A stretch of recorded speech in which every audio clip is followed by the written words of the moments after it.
Now I'm very excited to welcome back David Delano from Get Sports Strong. You can follow David on X at Get Sports Strong and on Sports Grid. Dave, thanks for coming back on the show, my man. The season is upon us. It's been a long summer. I'm sweating still right here because I just came from my son's baseball practice, so I'm still fired up. Oh yeah, man. That's really one of the most we were just talking about it off the air, man. As much as I love college football season, there's nothing like your son's baseball practice or son's baseball games get you more fired up than anything. But yeah, ready to talk to you about some college football. College football, we'll see how it goes this year, man. Once upon a time, it definitely used to be my absolute favorite sport to handicap. Still love watching it, but and the transfer portals definitely changed things, especially these first couple weeks. And I'm interested in talking to you and hearing about how you're approaching things this college football season, especially out the gate. Yeah, absolutely. The thing about it is you can just suck so much information in that you can either talk yourself on or talk yourself off any single play. The more you dive into stuff, and the truth is that it's great to have knowledge. There's people that specializes in knowing the names of people. That's not me. I'm a numbers guy. I mean, of course, I know some names and stuff, but the truth is that I don't want to get too wrapped up. I want to see, because I think you can mentally trick yourself into trying to be right about it, because it might screw up when you're actually wrong and you have to admit it, because he's like, I spent all this time on this, but maybe those guys from the group of six that transferred into Oklahoma State isn't that good. Maybe some of the transfers into South Florida isn't so good. So that's the thing. It's being able to kind of pivot really quick. So, I did my research. I checked out every team. I did a dive into them. I'm not going to say a deep dive. I'm going to say a dive into numbers, a dive into, how many guys came back that are worthy of coming back. Nothing like this guy did this over here. This guy did so much. Obviously, if it's really obvious, that's my approach. But, that's kind of one of the questions I wanted to ask you on how you prepare, David, because it's a big thing and it's very important.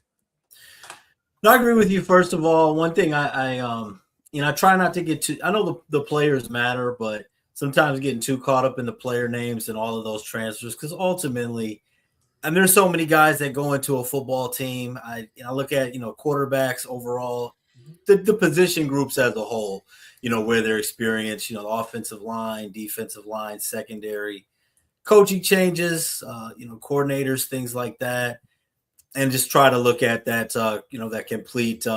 that complete picture there. Sometimes you said too much information can really overwhelm you, because especially now we dive into so much information, and then after maybe the first two games, a lot of that you have to blow up. And the first week, there's so many crazy things that can happen. And I know it was a year ago, but still, all the preparation I did last year, and I remember I just absolutely loved Alabama out the gate to destroy Florida State, and it went the other way. We both did. I remember talking about that. Yeah, Yeah, so I'm thinking everything that I was thinking was wrong, and it really wasn't. It just, sometimes you have those one-off games, the travel, we've got games in Dublin, games overseas, all of that stuff. So this week 0, week 1, it's really a different animal. So yeah, what's funny is I was looking at our notes though, David. I'm sorry, I got to pat myself on the back. When we talked, I gave out James Madison to make the playoffs, and I was like, holy shit, I gave that out with David. That was a long time, before the season, because when I prep for you this year, I always pull up your name and see what I wrote down, and I was like, well, I got pretty damn lucky there, because Virginia had to beat Duke. It was just a freaking perfect scenario. But if you would have asked me if there was going to be 2 group of 5 schools at the time, there was a group of 5, not group of 6, I would have been like, you serious? It's almost impossible, and we got it, man. So yeah, I think you should give yourself more credit for that, man. That was a hell of a call to say. Lucky, come on, James Madison, you picked him going to the playoffs. No, you deserve to brag a little bit on that one. Luck on that. I appreciate it. We had some good futures hit for us last year, but that was that was the nice one. And yeah, I also was on Alabama. Don't feel alone. Definitely going to take my losses as well. That was just strange seeing how poorly they played, and then they won a lot of games later. Now, did they deserve to make the playoffs? Who cares? It doesn't matter. They're just way better than Florida State, and they lost that game. That was the kicker. But we have a full new season now, and this is kind of why I like to ask, maybe a team that you're higher on in the market, and doesn't have to be just the MAC. This can be anything you want. Give me a team like buy low that you might buy low on a little early in the season. Yeah, so a couple teams to buy low on. One, and I know this is a team that a lot of us a lot of people like to pick on them, especially with the coaching staff there with Bobby Petrino now and that offensive coordinator and Bill Belichick. But North Carolina, when you look at the schedule, 5 wins can be hard to come by. But I think all this preparation now, second year in college football. I think Belichick's too good of a coach. Petrino. He's had his, situations throughout his career, but, one hell of an offensive football coach. And I think that this number 4.5, I think that North Carolina finds a way to get there. I think that this offensive line is solid. So I'm a little higher on North Carolina than a lot of people. And also Oklahoma State. It was 5.5 at some places. Now it's 6.5.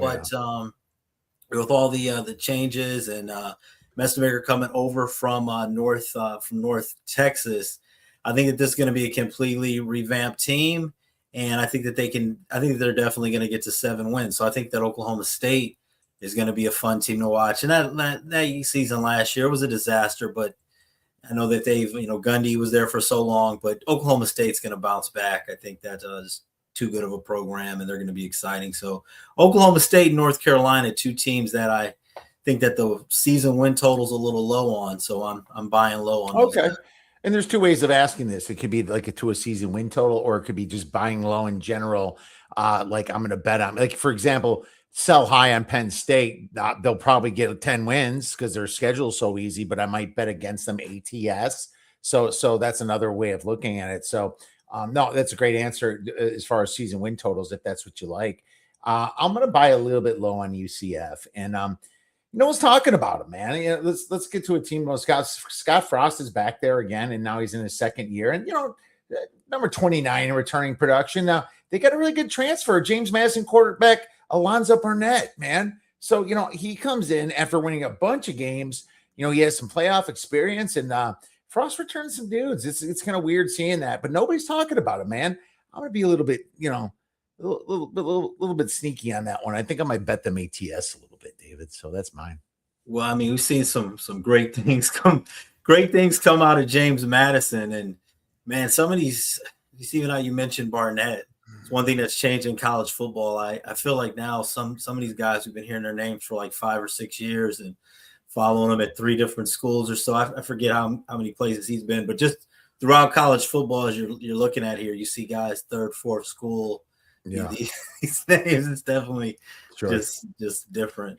How about some sell high then? And I already gave you mine in Penn State. So anything that maybe is a little too hyped.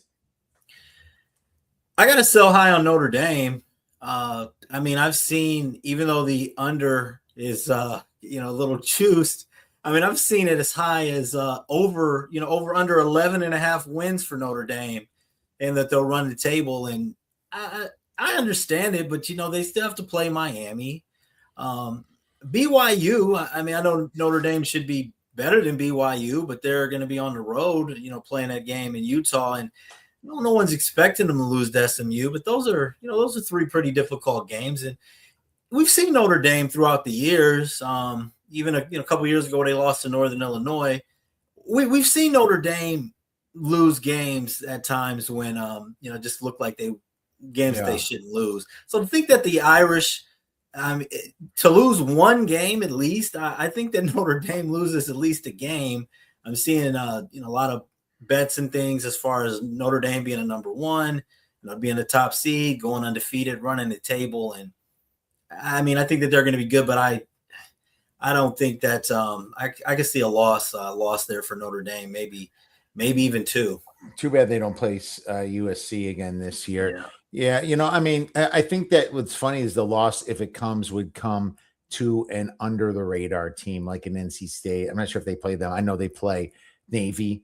I know they play SMU, like you said. I think it'd be kind of something like that, that sneaks up. I think they'll prepare really hard for Miami in the revenge spot. Then they'll go to BYU knowing what they can get, but they'll blow that game that you scratch your head, like when they lost to Northern Illinois, like you brought up. So that's very possible. It's funny, their win total is plus 175 to the over. So there is more sharper money on the under. Ken thinking in, thanks for checking in. Thanks for your kind words about David there and making him aware of this. So that's great. And our buddy Wes, I'll see Wes next week at contest weekend. So what's up, Wes? Thanks for checking in as well. Great stuff, man. Great answers. And next question I have is, well, not really a question. Let's get into Mac. Let's talk some Mac, man. Let's break it down. Mac Attack. You know about the Mac. Mid-American Conference is back. And you know what? I'm just going to introduce each team, let you say your piece or pass. If you don't have nothing to say about it, that's fine. I'll say a couple quick things and see if I have a bet. Akron, I'm going to go alphabetical order. 27-1. Plus 2,700 to win the conference. Season win total is 4.5, juice to the over, minus 125. Coach Joe Moorhead is back with transfer quarterback Reese Puffenbarger. Puffenbarger, man. It's an interesting name. He was at Miami for a while, and then he went to North Texas, and then now he's at Akron looking for a home, looking to play some football. Man, I don't know. This Akron team, Joe Moorhead, I expected more out of him. Pun intended. What do you think about the Zips? Well, I'm glad my buddy Sniper Wets, if he's still watching. There's times where we'll discuss games a lot, and he'll ask me about MAC games, and I tell him anytime anybody asks me about Akron, I know nobody loses all the time, but whenever they say, how do you like Akron? I say absolutely not.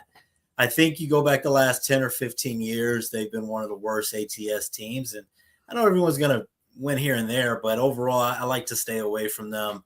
You look at their schedule. I mean, they've got some losses early on. I expect between against Wake Forest, Minnesota, UNLV. I've got their win total under. Now, Akron, I think though is doing one of the best. Shout out to their ticket sales department or whoever's in charge of it, because I think it's one of the greatest stories in college football. The Akron Zips, that they're allowing a season ticket holder to call the plays on the first offensive series for their home opener this year. So that's true. That's gonna be interesting. I don't know how many season ticket that they sold prior to that, but I think that also tells you a little bit about the Akron Zips. So dude, that's like paying to get dunked in a dunk tank, dude. To be the clown when kids are throwing the ball at the arrow. And I wouldn't be surprised if maybe they actually come out and score that first drive. We'll see how it goes. But when you look at that schedule, it's a tough schedule. And even the Kent State game, I mean, that's a rivalry game. I've got the Zips at 3 and I've got the Zips at only 3 wins. Maybe they get to 4. I don't see them getting to 5. So Akron Zips, that's going to be an under on the season win total of 4.5 for me. On the Zips. They're only ranked 115th in returning production, 119th in transfers from 247. Joe Moorhead's 13-35 in 4 years of coaching this team. He's not going to have much time left here. The offense is terrible. The defense below average. They're negative 0.78 yards per play. There's no excitement from me with the quarterback. Their defense did kind of hang around a little bit last year and maybe made some games a little bit ugly. But man, they lost a lot of that too. It's like, I think this team is destined for doom, and I don't disagree with you at all. Joe Moorhead may be a better coordinator, but he also kind of was a little bit overhyped when he was a coordinator too. Was he at Penn State for a while? He was at a couple places. I wasn't a Joe Moorhead guy myself. I kind of remember all the hype about him. But I just don't think any of the position groups are strong. I don't see any upgrades. 2 returning starters from the defense, just not enough for me either, my man. We're both down. I'm at 3.62 wins, and that's under the 4.5, right? That's not even close. So if anything, it's under for me. It's just getting kind of low there, and the MAC has more variance, so I need a little bit bigger of a break to take under 4.5 here. Ball State, you want to talk about bad teams, man? There's quite a few of them here. 80-1 to win the conference. Season win total is a flat 3.5. Well, juiced by his 10 each side. Mike Yurmovich is back and trying to gain some respect. Keldrick Luster, standing at 5'10" at quarterback, transfers in from SMU and Texas State. Another situation where a quarterback's looking for home. I'm not seeing it either here. Maybe you do. No, and I think out of the last 10 years, I think the only year that Ball State had a winning record was during that shortened COVID season. And one thing we're seeing with some of these quarterbacks, even from bigger programs, I saw it in my alma mater, Bowling Green, last year. Drew Pine, who played at Notre Dame, came in, really had a terrible season. Some of these guys, an Akron quarterback, I think it's his fourth school. I'm not really too big on Ball State. This is one of those teams that, as I looked at them, it's probably going to be a pass for me on their season win total, and I think they're right in that about 4.5 win range as well. But not too much excitement really there. But I do think that they are going to be one of the bottom 4 teams in the MAC, probably about like 9th out of 13. So not really a fun team to watch either. Sure, Ball State. So no, I don't really have too much love for the Ball State Cardinals this year.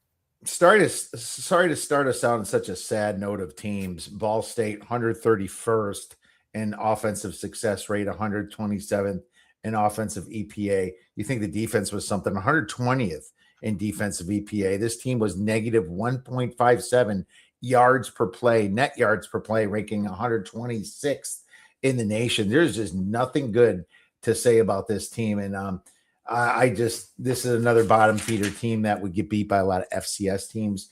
There's no good position upgrades. I write something about every team, but everything's been mean so far, man. I'm like, I feel like Debbie Downer right now. I don't know. I wish I could say something good about them, but this is another team that's in my bottom, like 20 to 30 points below the average team. There's no returning production. There's just really nothing to be happy about in Ball State. Let's move on to another awesome team in Bowling Green situation where you have a big name coach. 17-1 to win the conference. Season win total 4.5, juice to the over, -160. Eddie George back for his second year. He was 4-8 in his first year. Quarterback Austin Novastad comes in from Oregon after holding a clipboard for 4 years behind Bo Nix, Dylan Gabriel, and Dante Moore.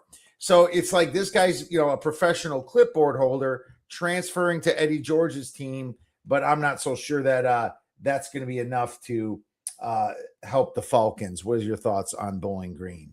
Yeah, this is my school here, Bowling Green, and I like how Eddie George had him playing last year, and it should be a big upgrade at the quarterback position, but they're still looking for an identity. And really one of the biggest issues with Bowling Green is this schedule.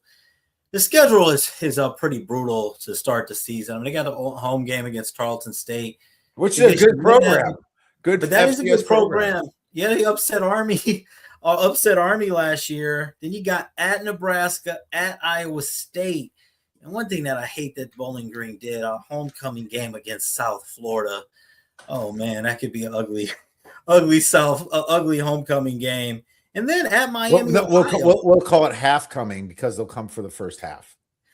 Yeah, and you got Hardline now over there, over there coaching South Florida. So even at Miami, Ohio, one of the best teams in the MAC. So beginning of that schedule is completely brutal. Gets a little bit easier, but if you get off to such a slow start, you start wondering if you'll lose the team, especially nowadays with the transfer portal.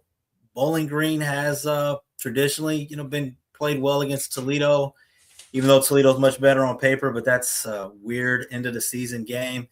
It's gonna be a tough year for the Falcons. I do think that with Bowling Green, especially now with so many trading platforms and even places where you could cash out early, I would take the season win total under. And you might want to, cash out early there before they get into that Sacramento State Ball State, because I think that Bowling Green probably starts 1-4. I think Bowling Green probably starts off 1-4, and you'll probably get a nice number if you want to just even kind of go ahead and kind of use it as a trading type option. So hoping for better, but not expecting better. I'm sorry to rip on your alma mater so much, but if you've heard me talk about my Badgers, you'd understand that I have no biases. I'm not happy with them at all. I mean, negative 0.77 yards per play, 125th in offensive success rate, 126th, right next to Ball State. They had a little bit better of a defense last year than Ball State, though. I try to circle Sacramento State after Miami, Ohio, but Sacramento State's coming off a bye right there. It's like, I don't know, it's like another situation where you think that they gain a little advantage there, but they're not because of that situation here. They had a good front seven last year. I will say that. And so that was kind of their saving grace. And they don't return too many of them. So another issue where, Eddie George is going to have it rough.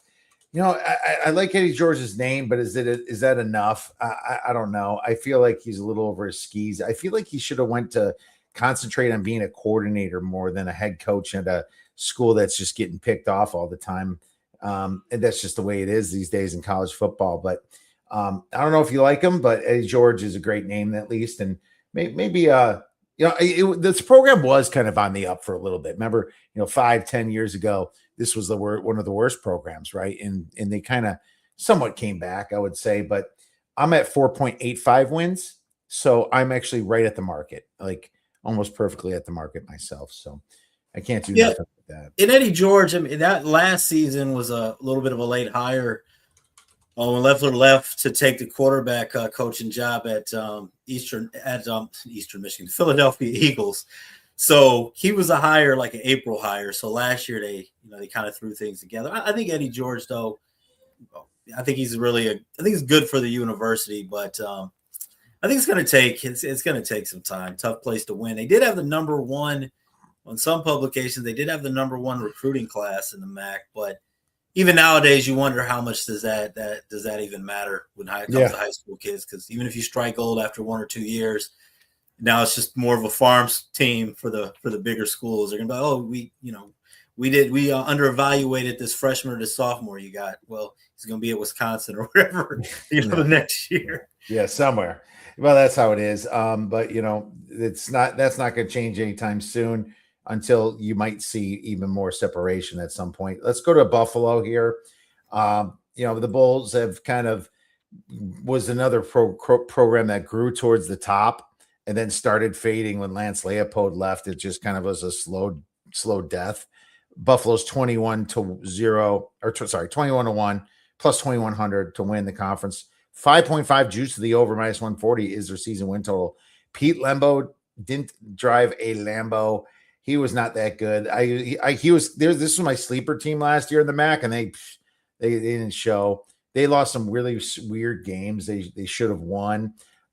There's a quarterback competition that I see right now between Elijah Holmes and Jason Wright. Anything on the Bulls? Yeah, interesting. Jason Wright, freshman competing for the job. Buffalo's really one of those teams. I'm not really sure what to do with them. With you, I expected more out of Buffalo last year. They've got some nice players, but if you look at the MAC, I mean, they're one of those teams that could be a dark horse to contend with the schedule. But I would lean on their over for their win total. But Buffalo is just really one of those teams. I'd like to say that I have the answer to everything, but I'm not sure too much would really surprise me with Buffalo. I mean, if they go 6-2 in the MAC somehow, or 5-3, I wouldn't be shocked. But also, if they go 3-5, I wouldn't be shocked. So Buffalo's really a team that I'm gonna have to see how they play, but they're not really a team that I'm really rushing to the window on. I think even other experts and things I've looked at, I think the consensus with Buffalo is almost like right in the middle. Right in the middle of the MAC there. Not the best, but not terrible. Well, They don't return anybody. 135th in returning production, only 123rd in the 247 transfer ratings.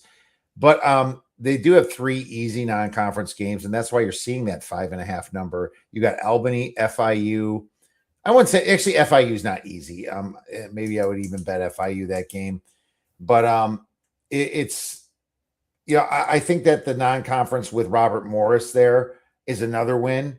So at least Albany, Robert Morris, maybe FIU, but probably not. But then at Penn State's not. But you get 2 non-conference wins. So they say you're going to win 3 games. Maybe it's home against Bowling Green. Maybe it's at Akron at the end. Maybe Central Michigan, Western Michigan, probably not. UMass, yes. So you're right. This team could make a bowl just based on that pretty easy schedule. But man, it would be a lot to resurface this team as they lost so much from a production standpoint, according to Bill Connolly's ratings. Let's move on to the next one in Central Michigan. Now we're starting to get a little better here. All right. Maybe the Bees are just bad. I don't know, man. Central Michigan plus 850 to win the conference. Season win total 6.5.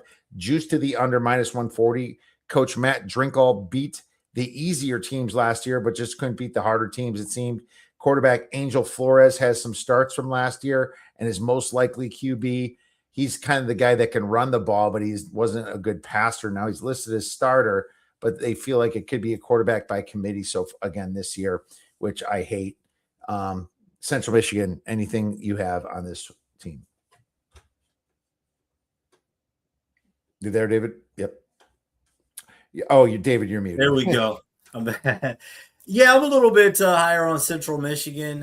You look at their schedule, it's going to be interesting how they start off, out of the gate, because you see the, New Mexico, Colgate, Wyoming, and that's really one of those situations. I don't think that they win all of those games. I mean, they have Wyoming at home, but I think that they have a chance to get off to a 2-1 start there. What Central Michigan definitely could be a sleeper in the MAC overall. When you look at their schedule, I like the fact that they don't have to go up against Toledo this year. They do play Miami, Ohio early, so if they get off to a pretty strong start, they have a pretty favorable schedule later on. Actually, no, they play Miami, Ohio late. That's actually Miami Hurricanes that they play early. But I think that Central Michigan is probably going to be 7-5 team here this year.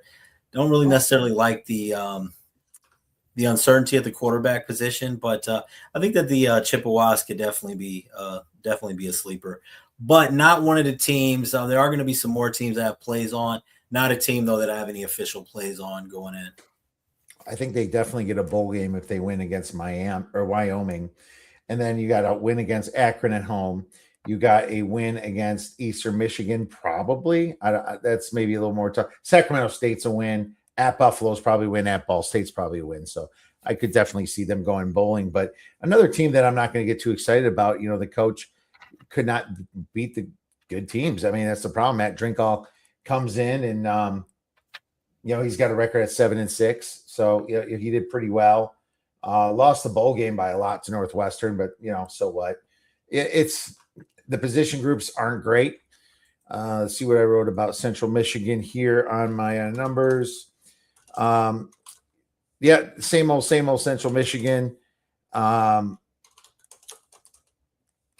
don't like the quarterback. That's what I wrote. I don't think that running quarterback is going to get you that far, especially if he gets injured. And just because he's a great athlete, if you can't throw the ball, you got to do something else over there. That's kind of what I'm thinking. They do return one receiver in Langston Lewis. They return 2 offensive linemen, 3 offensive linemen, actually, including the guard. I missed that one, but not too many people on defense. They never really thrived on defense. This team, even since Jim McElwain, has more been based on their offense. So I'm actually at 5.6 wins with this team. So I do lean to the under, but it is juice to the under too. It's like you're going to pay juice to kind of get close to what you are. They sneak to 6 or 7 wins, and you are definitely in some trouble. Let's go to Eastern Michigan. Plus 1,100 to win the conference. Season win totals 5.5. Juice to the over minus 166. Chris Creighton is shocked to see some preseason belief in him. I mean, 5.5 with Eastern Michigan. What is going on here? Normally it's like 3.5. But they do return a quarterback named Noah Kim, who's started a couple years there. And, it's nice to have that consistency. And I have always liked Chris Creighton as a dog. So what do you think about this game? Yeah, the juice is climbing up there, but I know I've been a little ho-hum and maybe not too passionate about the last few picks, but Eastern Michigan is a team that I did bet the season win total over 5.5 on, which can creep. But I think that Chris Creighton is is a very good coach. He hasn't had a whole lot to work with here. Noah Kim might be the most accurate passer in the MAC, and I also think that this Eastern Michigan could be one of the best offensive lines in the MAC. Their center, Nicholas Gallegos, may be one of the top offensive NFL prospects in the MAC. Strong at the tight end position, strong at wide receiver. They got a pretty favorable start. Sacramento State's going to be making their MAC debut. I think San Jose State, that's a winnable game.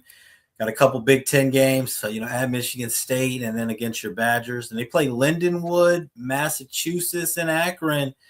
I think that this team can get off to, a 5-2 start. Now, the schedule does get tougher after that. They play Toledo, Ohio, along with Central Michigan. We talked about Western. They end with Kent State, though, which I think ultimately this is going to be at least 6 wins. But after a hot start, I think that Creighton may be able to rally them. I think that they could maybe even get to 7 wins, but I don't see them falling below 6. That offensive line and that quarterback, I'm a little high on Eastern Michigan Eagles this year. Yeah, I am too.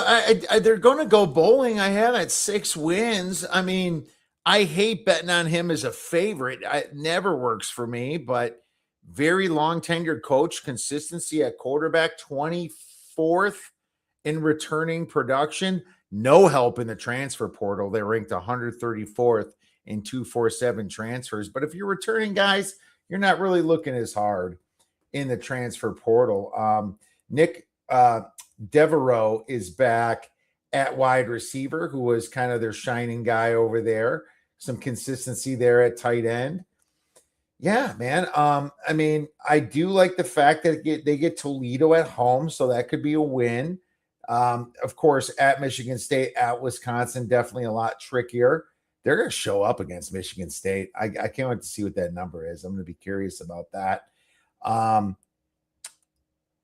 Yeah. I don't see them playing Miami, Ohio, which is the one I'm mostly scared about in this conference. So I kind of like them. What's their number to win again? 5.5. But 11-1 to win the conference. Damn. Oh yeah. So everybody's on them. This is normally a 50-1 team. we ain't getting no specials here, bro. There's nothing that you can do there.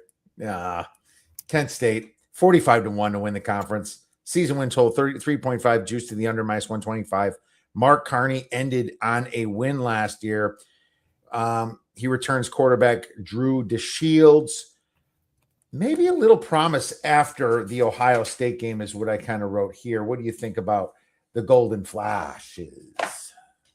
Yeah, the Golden Flash. I don't think that there's really any discounts there going on the under for them, but Kent State, kind of like Akron.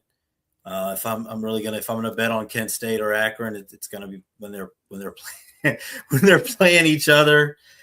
Kent State, it'll be interesting to see what happens, but they're just not a team that I have too much confidence in. But I think that the expectations are so low that there's not really much groundbreaking about saying you're fading Kent State. It's almost like saying that Kent State's going to have a bad season is almost like taking the Dodgers to make the playoffs. Right. So Kent State is just not a team that I'm too high on. It would be nice to see them do something, but I'm not expecting too much from the Golden Flashes. But I do think that they might upset Akron this year. Yeah, they had a little bit of an offense, but Mark Carney was the interim last year, and he actually kind of flipped the script. But doesn't this feel like the interim does great? Gets the coach, the hype's building up, and then he fails because he's got the job now, right? It kind of feels like that can happen. 135th in transfer portal. Return production, not terrible. 87th, I guess, for the MAC. That's okay. it's not too great, but I mean, the team was terrible last year. And Yeah. I don't know, man. But you're right. It's like, what kind of points are you going to get to say they suck? They're minus Sometimes, yeah, sometimes that returning production when you're a bad team, Yeah. maybe you don't want to be so strong in returning production. No, you don't. Nobody wanted the players then, right? Right. No, they stuck around because nobody wanted them. It's fun. Here's a fun team, Miami, Ohio. And yeah, this Miami, Ohio team, 3-1 to win the conference. Season win total 6.5 juice to the over, minus 180. Chuck Martin's back with returning starter Thomas Gotkowski, who took a step forward and then a little bit back again at the end of the year. He kind of took a step forward for a while, and then he put in reverse and fell back. Got smoked in their bowl game against Fresno State. But I mean, I like the coach, Chuck Martin. He's been better. He's only 500 at the school, 72 and 74, 12 years there. But I actually like Miami, Ohio to win the conference. I took them at 4-1 to win the conference, at 3-1 now. So I have some line value on this one. This is a team that kind of has a little bit more upside, in my opinion, just because, they're the more I've been there before commodity. You're looking at 84th in returning production. The production is not bad. 100th in the transfer portal, but Gotkowski should take a step up.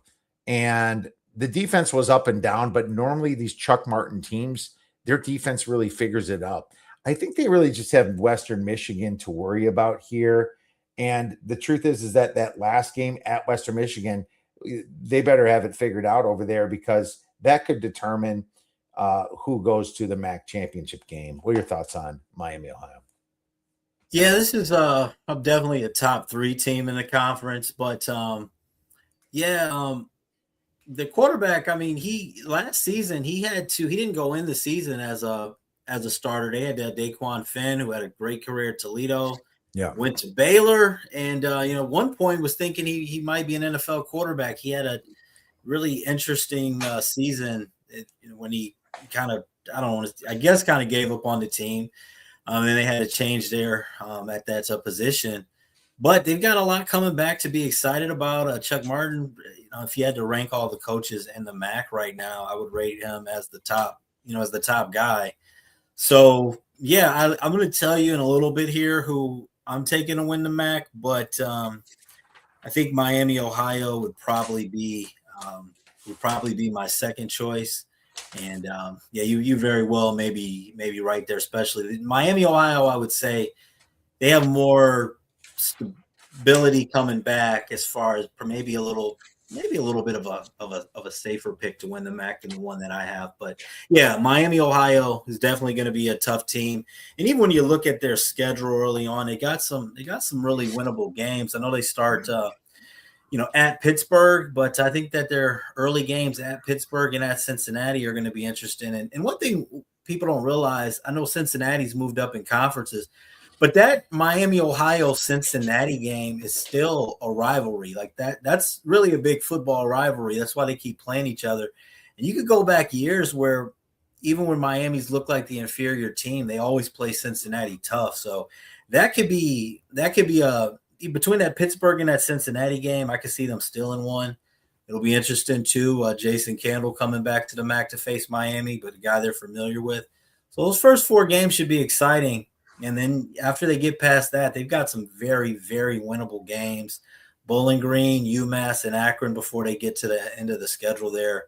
I think that Miami, I'll put it like this, Miami will be in the MAC championship game. Okay, well, that's good. That makes my 4-1 happier, especially if they're the favorite. I can make money off that ticket. It sounds like you have Toledo. You're running out of real estate, man. We're talking.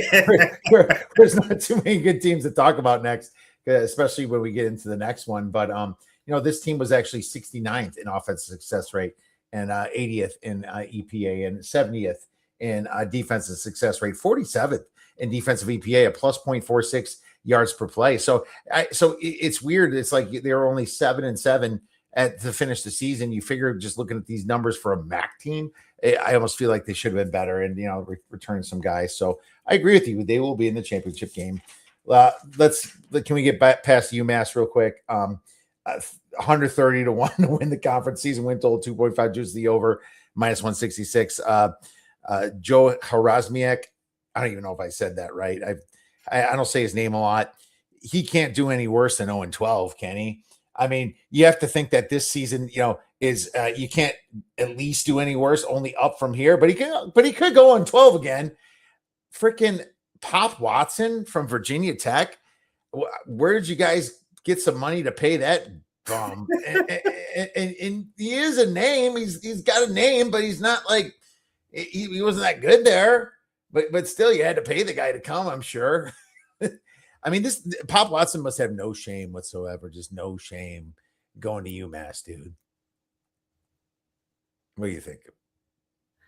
You know what? I'm going to give you a play on this one. I'm going to go UMass over 2.5 wins, and I understand that this was an 0-12 team last season, nowhere to go but up. They're not going to beat Rutgers, but and I understand that even with UMass, that the Sacred Heart and the Stonehill games are not guaranteed victories. This is a team that did lose to Bryant last year, but I think that they got a good chance to start off 2-2. You look at Sacred Heart, Stonehill, and at Sacramento State. They're traveling, but Akron late in the season, and at my Bowling Green Falcons, but it's on the last day of the season. It's always weird when you're probably going to have two bad teams on a very, very miserable weather condition day right around the Thanksgiving holiday. Anything can go there. I think that UMass is going to find a way to get to 3-9. I like you. I'm not going to say but it's relatively speaking. I'm going to take UMass to go over 2.5 wins. Well, I'll tell you this, man. I have some bad news for you. Sacred Heart is ranked 211th on Sagarin, and UMass is 241st. So it's not looking great. Stonehill, 245th. So there's your coin flip right there. But at least it's in UMass. So we'll give them 0.00001 for home field advantage for the Minutemen. Yeah, I mean, they just can't get anybody anytime. It's just, I don't know. There's been years where you scratch your head and you're like, how is this team this bad? And then you see them like win a stupid game here and there. You're scratching your head how that happened. Negative 2.45 net yards per play. I remembered last year when they played, I think it was like Akron. They were like, oh, this is the battle for the worst team. They lose 44-10. And Kent State. It was Kent State. That's it. Because Akron was at the bottom, but they weren't. No one was as low as them in Kent State. It was like the fight to be the worst. And then Kent State blows them away. So over 2.5 for David. That takes some balls. One more thing I'll say about UMass, I remember, as terrible as they were, we talked about being high on Buffalo. I remember them being pretty competitive against Buffalo last year, and I know because I was on Buffalo in that game, and it's like, how'd you only beat UMass by 7? Yeah. And then they get annihilated pretty much the rest of the way after that game. But you see some games like that. Of course, you're on the team. The only game that, they decide not to show up and the other team shows up for everything. Yeah, I've had that happen. Ohio plus 650 to win the conference season win total, 6.5 juice to the over, minus 130. Coach John Hauser takes over where he left off with a pretty new team. He was on their staff for about 2 or 3 years, but this team's kind of had some issues. Coach was drinking, they had some problems. This team used to be really good, but they kind of went down. But now you got FCS transfer Matt Vezza coming in at quarterback to battle it out. And Nick Paulus is there also to battle at quarterback. I don't know too much about Matt Vezza. Nick Paulus isn't that good. What do you think about the Bobcats? Can they redeem themselves this year? Yeah, interesting situation with the coach last year. So, I mean, I shouldn't have been drinking, but sometimes when you see things like that, there's certain things that when they really want you there that don't come up, and things that can come up when somebody really wants to get rid of you for whatever reason. Ohio, I look at them on paper, they don't. And you look at their schedule, they got some pretty challenging games early on at Nebraska, Jacksonville State, at South Alabama. But this is a program, I know new coaching staff, but this just always seems to be a pretty solid program in the MAC. Miami, Ohio, Western Michigan, Ohio, Toledo, these teams at the Mid-American Conference level, they never really stink. They might have a down year here and there, but they're always pretty solid. So they beat West Virginia last year. They almost beat Rutgers. Yeah, I mean, this is a team that really all usually exceeds expectations. So when I look at their schedule and I look at their roster, you're thinking it could be a little bit of a down year, maybe a season win total under, but I'm going to pass because I don't really see it as far as them going over, but I think some certain programs just know how to get it done. And I really have a lot of respect for the Ohio program, really, both, basketball and football. So this is one of those teams that I just don't want to count out, but I feel like I've got to watch them. I've got to watch them a little bit. Yeah, I'm tough on the rating too. I don't know why my number 7.8 for the season wins. This tells me I should be betting the over 6.5, even though it's juiced. I mean, Jacksonville State, I wouldn't say that's a win at home. At Nebraska's a loss. At South Alabama's probably a win. Then Stonehill's a win, right? Then you got a really easy MAC because you avoid Toledo. You do have to play at Miami of Ohio, though, but you get Eastern Michigan at home. But then you get the bottom of the teams. You got like Sacramento State, So yeah, I can see why it's a little high. I'm not necessarily trusting 7.8 wins here. I will say that it wouldn't shock me if they're in the MAC championship game, though. I mean, you're right. The pedigree of this organization has always been there with, Toledo and Miami, Ohio, like you mentioned, and in Northern Illinois when they were there. But speaking of Northern Illinois, how weird is this? Northern Illinois leaves to California, goes to the Mountain West, and then freaking Sacramento State comes to the MAC. So I don't know who's paying the plane flights and travel for these teams, but this is absolutely silly garbage that why we have to put up with this. It's like, this is the kind of shit that's going to make Big Ten and SEC be like, why am I even playing in this Division I with you clowns? We're going to be our own Division I, your Division II, I don't know what's going to happen, but this is like a pathetic team, this Sacramento State team. They're coming in. They weren't quite ready when they got the yes. They returned nobody pretty much. They're on their like third coach in a couple years. They were good for a minute, and that's maybe when, the decision was made, but 131st in returning production. Alonzo Carter busts a move with his school coming on in. I think you know what I mean by that, right? This man was a dancer for MC Hammer, and I think that's the fun. He was in 1989 during his golden years. Man, can't touch this. He was, and I think that's hilarious. And I actually think MC Hammer has been to their practices before. That maybe probably put on a little dance. I don't know, but two quarterbacks, Carson Conklin and Jalen Patterson, are battling it out. But I mean, this is an FCS roster. Their season win total is 4.5, juice to the over, minus 125, but it's minus 105 to the under where I see it. I'm taking under 4.5 wins. I don't see, you can get conference too, but it's more juiced under. But dude, so I see losses, probably not against Mississippi Valley State. So there's your one non-conference win. You still could lose that. At Fresno's a loss. North Dakota State's a loss. And then you're probably going to get a second win against UMass. And then at Bowling Green's a loss. Ohio's a loss. At Ball State's probably maybe a push them if you get up to 3 wins there. Kent State, that would be the max at 4. Then Toledo, Central Michigan, and Hawaii are cleaning you out. So I think the Sacramento State team is bad. And while you talk about them, I'm going to look to see what Sagarin has on them.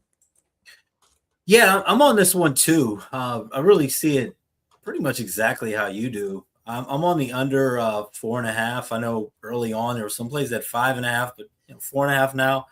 I still like the under. I don't see 5 wins on this schedule.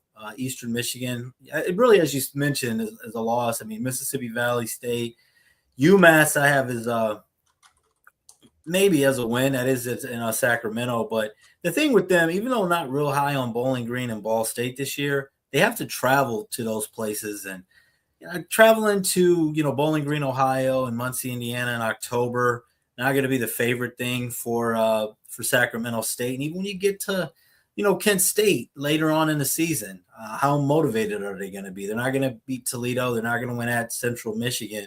And then you got a couple weeks off and a lot of time before you play that last game at Hawaii. That'll probably be a vacation, a little fun trip, but they're probably going to get hammered there in a couple different ways. And it's going to be an under on the season win total for Sacramento State. Agreed. All right, so Toledo plus 450 to win the MAC. Season win total 6.5. Juice the over minus 130. Mike Jacobs brings in 14 Mercer dudes to Toledo. So he's the new coach there. Replaces Jason Candle, who everybody talks about how he can't win as a favorite. I will say that when he did win some games, and they were pretty impressive, but losing as a favorite as many times as he has was ridiculous. John Allen Richter moves into the starting quarterback position. So you're going to tell me why you like the Toledo Rockets. Yeah, so when you look at returning production and things, I know this team was hit heavy, with the transfer portal, but Mike Jacobs coming over for Mercer. I mentioned Eastern Michigan, probably when you look at the top NFL prospects from the MAC, at their quarterback and center, have two of the top five. But Toledo, defensive end. FCS defensive player of the year, Andrew Zock, a defensive end, probably the top defensive NFL prospect in the MAC. Toledo, they just reload. I haven't had a losing season now, I think in 16 years, and just a tradition of reloading with coaches going all the way. I mean, even going back to they had Nick Saban, for a while, Gary Pinkel, just a lot of tradition there, and Jason Candle going to UConn. He was a really good recruiter, but I still feel like Toledo always had a couple games with Candle that they left on the table and lost. Only 7.5 as the win total. I like Toledo to get to at least 8 wins, and I do like Toledo to win the MAC. And I think that Toledo is a live dog. I know right now they're about a 2.5 point underdog, but I wouldn't be so surprised if Toledo goes in there and beats Michigan State to start the season. I'm not big on Michigan State, so I think if they could go ahead and get that win, and I think even if they don't get the Michigan State win, they're going on the over for the win total. So I've got the Toledo Rockets to win the MAC. I'm buying the Mike Jacobs stock, and I like the Toledo Rockets over 7.5 wins. Maybe this is Kirk Cinetti light. Mike Jacobs comes in from Mercer, revamps this team. I will say, even though the return production isn't that good, some of the guys are pretty good there. Good facilities at Toledo, and you got me thinking about that Michigan State game for sure. There's a couple ones I've been circling, and that one is one for sure. I wrote fade early, but bet later. But I also want to fade Michigan State. That's my problem with them. I have no faith in Michigan State this year. I thought that was a terrible hire with Gary Patterson. We can have a show about that. But I was going to say wait and see, but this is number dependent as well. I do have them at 7.3 wins, so I lean over the total. I think it's going to be them versus Miami, Ohio in the MAC championship. This team was sick at plus 2.17 net yards per play, ranking 4th in the nation last year, 8th in defensive success rate in the nation, 2nd in defensive EPA. So you're right. This team has always been the class of the MAC. So I don't hate your play at all. I mean, very, very plausible that, they come in and do it even with all the new guys. But, Mercer was a good team last year. You have to remember that. This was if you like Oklahoma State because North Texas guys are going there, you should probably like Toledo a little bit with all the Mercer guys going there too. So that makes some sense to me. Let's go to the champs. Save the champs for last. Western Michigan, the Broncos. Real cool that Lance Taylor got it back, and their season win total is pretty high at 7.5, but it's juiced the under minus 160. They're only plus 400 to win the conference. Now, he won his bowl game too. It's like he wins the conference and then he wins his bowl game against Kennesaw State 41-6. So they really pummeled the Conference USA there, embarrassed them. Brock Lowry returns at quarterback. So there's some, I mean, that's a nice thing, but there's some stuff I don't like, but I'll let you go first. Yeah, you think in some places of Western Michigan, maybe the highest rated team in the MAC, that season win total seems a little bit low. But they've got a pretty tough schedule. I mean, they play at Toledo. They end the season against Miami, Ohio. A couple tough games there. And you look at Buffalo and Eastern Michigan, Central Michigan. You could almost see them maybe one of those directional Michigan games. Getting stopped up and upset. At Michigan to start the beginning of the season. I don't like them there. Boise State, even though it's a home game, I don't really like them there. At Rice, you're thinking that could be a good spot, but making that trip kind of a weird task, taking that trip out to Houston to play Rice right before the Boise State game. I don't really love that scheduling spot. So this is really a team that when I looked at the season win total, I was thinking that's too low for Western Michigan. But when I look at the games, and not really just the schedule, but when the games are on the schedule, I'm really kind of staying off. I don't want to bet against them, but I think that this might be a 7-win team. Getting 8 wins is probably going to be a little bit. It's probably going to be a little bit difficult, despite what they have coming back. Kind of weird how they lost to Michigan State 23-6 last year, and then just come back and look a lot more for us. They lost all their linebackers. They lost their defensive line, and that was the reason Western Michigan was so good. It really wasn't the quarterback. He only threw a few touchdowns. It was a running game as well. I'm not like super low on them, but I'm definitely not, top 2 high on them like I am Miami, Ohio, and probably Toledo. A situation where I'm going to be careful because the coach did a great job, and I'll probably tread a little bit lightly. But what I wrote about them is that nobody repeats in the MAC. It's just not the way the conference goes. People don't repeat championships in the MAC, and I don't expect it to happen this year either. Go ahead. I don't want to take away from what Western Michigan did. I mean, they were MAC champs, but it seemed kind of weird how it happened. It's just they upset Toledo in that game early. They weren't really dominant, but they did enough. And at the end of the day, they ended up getting it done against Miami, Ohio. But they had a lot of close games, a lot of ugly games.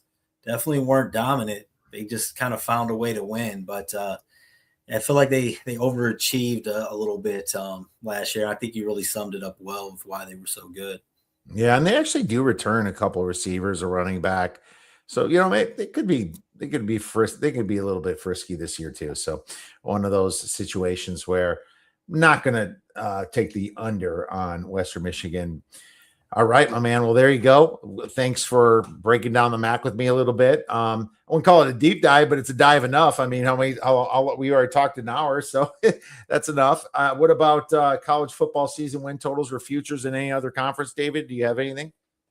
Yeah, I'm kind of go through them quick, man. I know we've been talking for a while, and one because I know people like to, Colorado's been a big story, and I got their season win total under 4.5, and okay, it'll be bullet points and board material earlier. But I would love to see them succeed. But I think that just this roster, just all the turnover from year to year, and I think Dion, I mean, he's accomplished so much in sports overall. But they keep changing coordinators, and at the end of the day, I still think that this is a team that's weak up front on the offensive line and defensive line.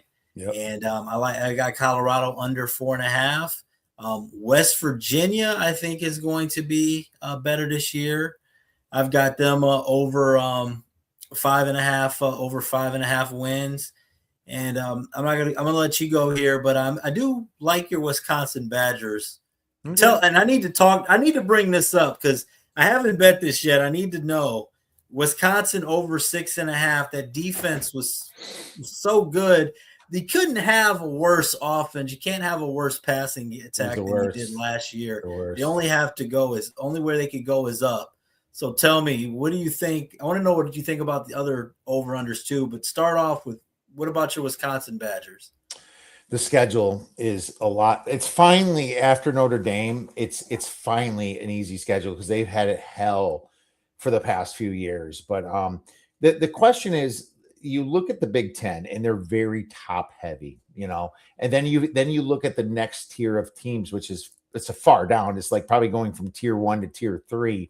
But you get your Nebraskas, your Northwesterns, your Minnesotas, your Wisconsins, you maybe Michigan State, but teams like that all blend together. Even Maryland returned a ton of production, and they're supposed to be a little bit better today. So the question is, who's going to really step it up, from those teams? Wisconsin does avoid some of the bigger names, which is huge. They are stuck playing Oregon. They're stuck playing teams like Ohio State. And let me just quick go over the schedule here. The Notre Dame, obviously, in Lambeau Field's tough. If they even show some pulse there, that'd be interesting. But at Penn State's not as bad as you think, because this is Iowa State squared, maybe. It's not really Penn State. Michigan State at home. At UCLA is probably a loss. At least you get USC at home, because they're really tough when they travel, or they're bad when they travel 2 time zones. At Iowa is tough, but you got Rutgers, Maryland, Purdue, and Minnesota. So it's kind of like that bunch teams. But here's the thing. Colton Joseph, the transfer from Old Dominion, was a very good quarterback at Old Dominion. He did fumble a little bit too much, but he was poised, and he easily won this starting job. Now, Wisconsin did get some money together, okay? They were pretty high ranking in the transfer portal. I'm going to pull up the numbers right now. 15th in the on-3 net transfer portal. So that means kind of like money going in and stars going in with money going out and stars. So you rank 15th. That's not bad if you're talking like comparing them with the Big 12 and the SEC and all that. Wisconsin, even though they lost their quarterback, which they never had a quarterback, every year their quarterback, whether it's Billy Edwards or Van Dyke or any of the guys, they seem to get injured. But if you can just get your quarterback a little bit past, you're going to be in good shape. Luke Fickell's kind of in a do or die season, and they hired a new athletic director in Sean Eichhorst. I don't like him so much. He was bad at Nebraska, but maybe when he went to Texas, he actually does learn a little bit. We have to kind of shake the dust of those Phil Longo years where we got a little bit away from the run a little bit, and they tried to speed it up, and then he went back to the run and then tried to slow it down. It was just an absolute mess trying to change Wisconsin in their ideals. It's like a Phil Longo offense only belongs with great recruits or a team that's much more skilled than others. They did lose Trek Kekahuna, which I don't like, and Tucker Ashcraft, the transfers. So they did get hit a little bit in the transfer, but I like their running backs and Darian Dupree and Abu Sama. They're loaded at running back again. And this is Jeff Grimes' second year as offensive coordinator. Okay. So Jeff Grimes coming in, I can kind of trust Jeff Grimes. He's been around for a long time. I think the linebackers are going to be really good this year. So I'm pretty pumped about them, but there's no Indiana, no Oregon, no Ohio State, and no Michigan. Okay. At least 3 of those teams are the top. Michigan maybe 5th. I don't know. It just depends upon where you rate USC and where you rate Penn State. But right now, to me, if they can just kind of take that little step into the second tier, they can win 7 or 8 games, David. Okay. All right. So Badgers over 6.5 it is. I'm still saying that they still have to prove, me wrong about Luke Fickell, because I'm not a big fan, but this would be the year to do it. So I'm not betting it as a fan, because I'll just be more pissed off when I'm watching their games. But I'm going to wish you a hell of a lot of luck in this one. What about week 0 or week 1? Anything for that? So I like, and I think that with this game, being moved, originally supposed to be overseas, now they're playing in the state of Virginia. I think Virginia's getting a little too much love. Virginia, they're coming off of that 11-win season, but getting almost a touchdown, 5.5 points.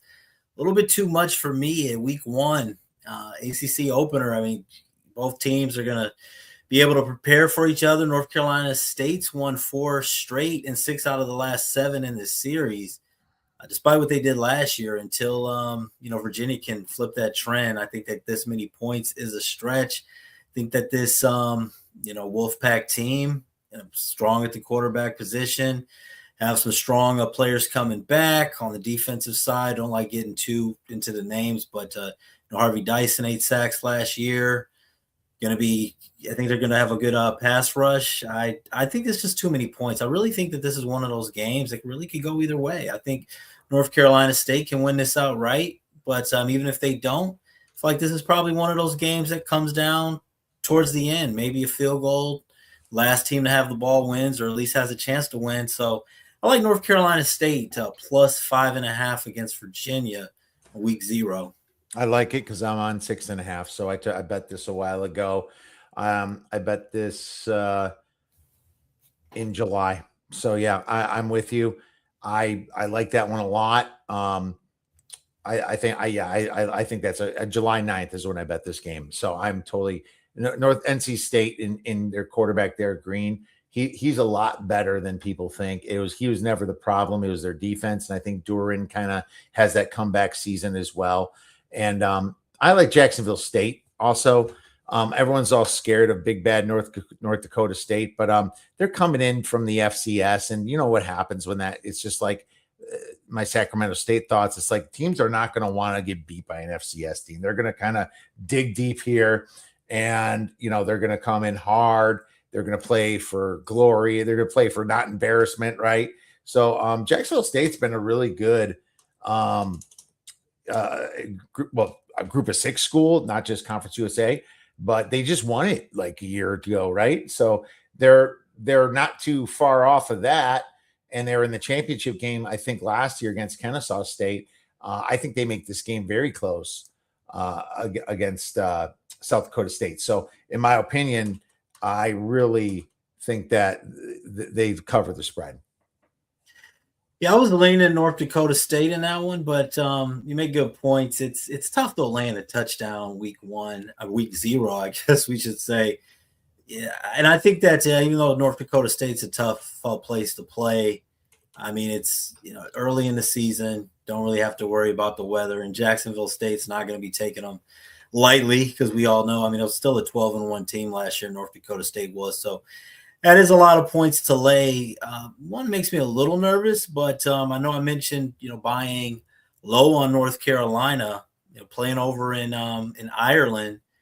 They got embarrassed by TCU last year, and I know, Bill Belichick didn't go so well, but a lot of time to prepare. I think he's going to be more ready for what to expect this year. TCU, a talented team, but week 1, with all the preparation, I think that neutral site, nationally televised game, I think that 7.5 overseas may be a bit too much. So I don't like it as much as I like NC State against Virginia, but I like North Carolina as well at the plus 7.5 against TCU. Well, they're both week 0 games, so that's cool. So, you're taking North Carolina against TCU. You're one of the few, man. A lot of people are down on Bill Belichick and all the weirdness going on. Mike Lombardi getting suspended, his son leaving as defense coordinator, taking a leave of absence. I don't know if he's back. Is he back? I haven't heard. I don't think so. Yeah, I don't know what the hell is going on there, but what I do know is going on is Mr. David Delano, fantastic handicapper. David, thank you so much for breaking down the MAC with me and talking some pigskin. Where could our listeners get your wonderful information and plays? Yeah, a few different places. You gotta definitely check out getsportstrong.com and check out picksandparlays.net. And if you want to see videos of where to find me when I make appearances like this, X or Instagram at getsportstrong. Send me a message. Send me a good, bad, in between. I love talking ball, regardless of what type of ball it is. Absolutely. Make sure you guys follow David. We'll be texting David. Have a great weekend. Thank you so much for having me. Looking forward to it. And you put me over the edge, man. Wisconsin Badgers. Hopefully we're talking about it. On Wisconsin. Oh, yeah.